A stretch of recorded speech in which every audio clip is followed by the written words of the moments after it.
$74 billion, gone in 12 months, and for years, the people responsible were celebrated as geniuses.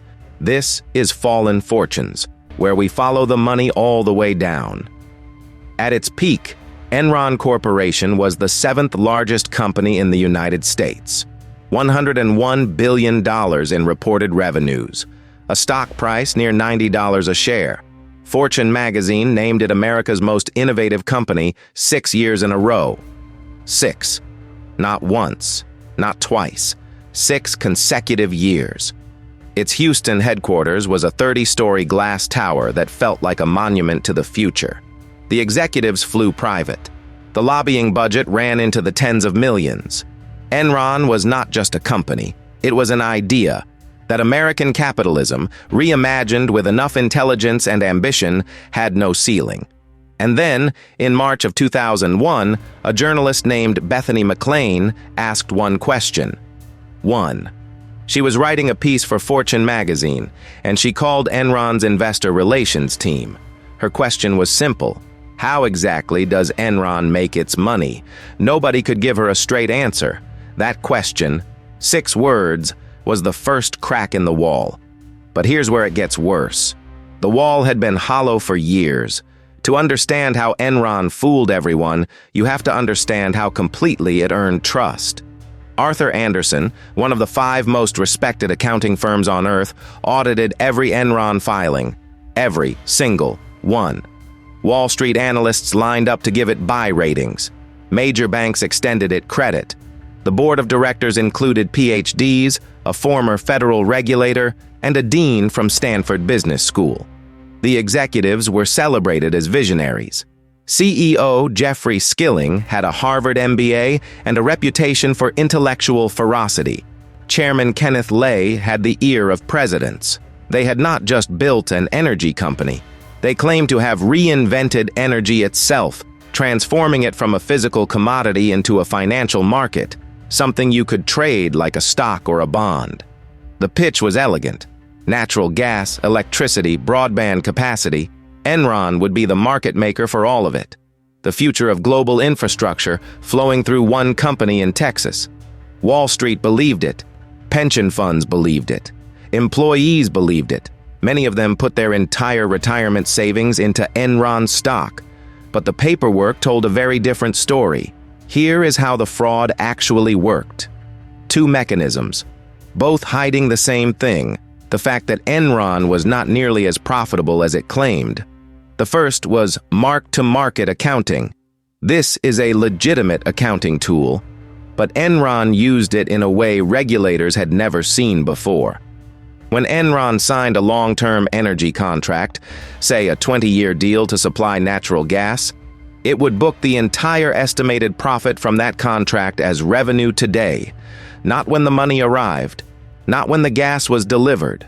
Today, right now, on the balance sheet. Think about that.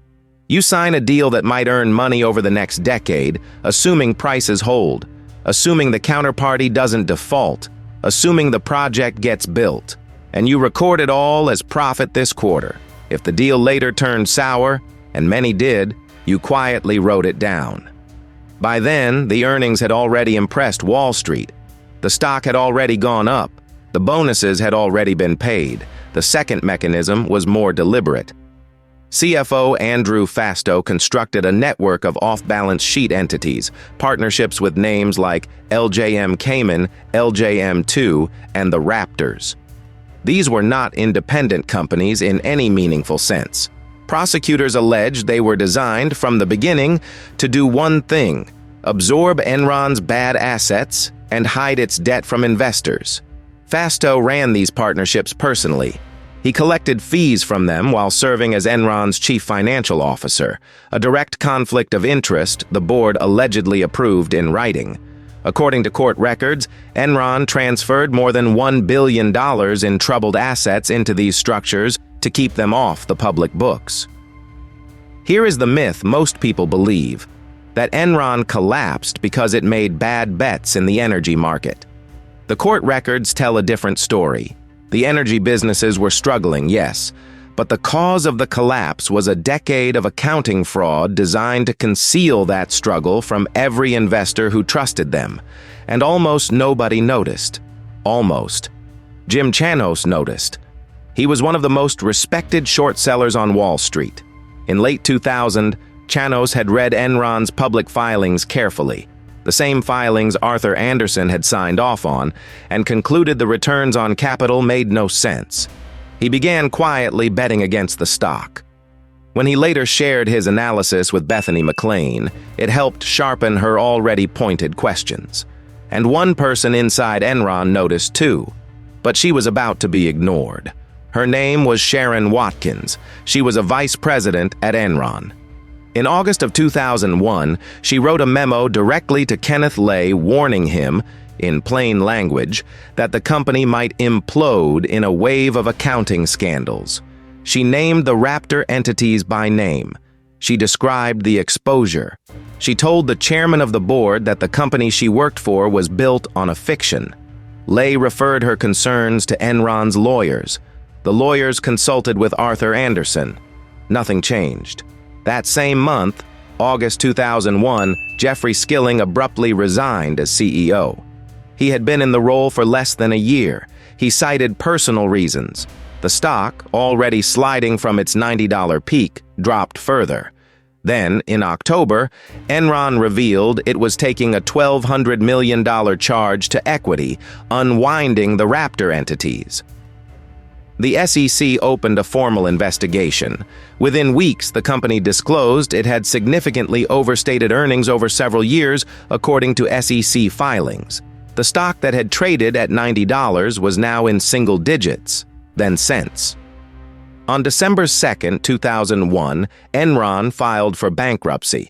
At the time, it was the largest corporate bankruptcy in American history. 20,000 employees lost their jobs. Many lost their pension savings simultaneously, savings that had been heavily invested in Enron stock that was now worthless. People who had worked there for 20 years lost everything in the span of weeks. The reckoning came, but unevenly. Andrew Fastow pleaded guilty to conspiracy charges. He cooperated with prosecutors and received a 6-year prison sentence. Jeffrey Skilling was convicted on 19 counts of fraud and conspiracy and sentenced to 24 years, later reduced to 14 after a legal challenge and a settlement with victims. Kenneth Lay was convicted on all 6 counts against him in May 2006. He died of heart disease in July of that year before sentencing, which under federal law vacated his conviction entirely. Arthur Andersen, one of the 5 largest accounting firms in the world, an institution that had existed for nearly 90 years, was convicted of obstruction of justice for shredding Enron documents. The conviction was later overturned on procedural grounds, but it did not matter. The firm had already collapsed. 85,000 employees worldwide lost their jobs. Out of Enron's wreckage came the Sarbanes-Oxley Act of 2002, the most significant reform of corporate accounting rules since the Great Depression. It required CEOs and CFOs to personally certify the accuracy of financial statements. It imposed new criminal penalties for document destruction. It created independent oversight of the accounting industry for the first time. The pattern, though, opaque accounting, off-balance sheet structures, auditors too close to their clients, executives celebrated as too smart to question, that pattern did not disappear. It appeared again in the 2008 financial crisis. It appeared at Lehman Brothers and at Bear Stearns, and in the structured products that nearly took down the global economy. The mechanism changes, the logic stays the same. Someone figures out how to make the numbers say something they don't mean, and everyone who profits from the illusion decides not to look too hard. $74 billion in market value, 20,000 jobs, a sentence of up to 24 years for Skilling, later reduced to 14. One of the 5 largest accounting firms in history, gone. And it almost worked. If you want to see where this pattern went next, subscribe and tell me in the comments, which collapse should we cover next?